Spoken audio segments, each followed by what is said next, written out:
Today is week 29 of the Dopamine deck, where I have an enormous deck of playing cards, and every week my daughter helps me pick one out, and then I paint something happy on it.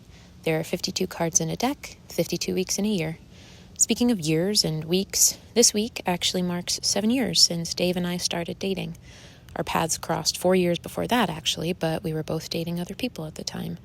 Fast forward to 2018, when I had just wrapped up my first year living in California, fresh from a breakup with the guy I moved to California with.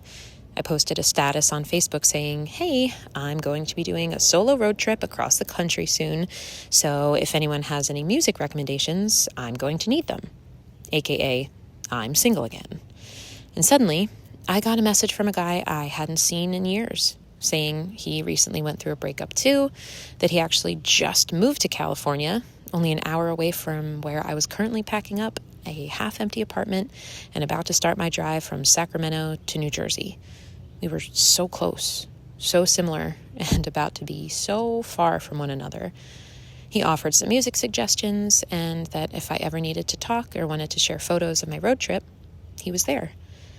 And before long, he was there for me every day.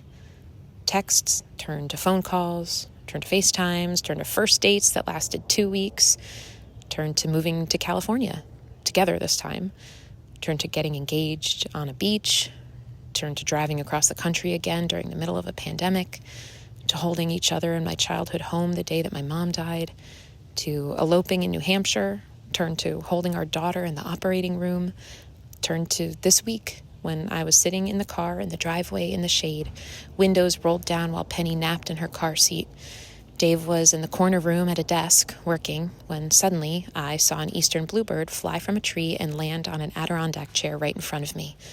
I stopped editing whatever I was editing and opened my camera to take a picture to send to Dave. As soon as I did, I got a text from Dave saying, "Eastern bluebird on the Adirondack chair." We were both so happy to see the same little bird, excited to share it with each other. All those years ago, we weren't looking at the same bird. We weren't near the same Adirondack chair.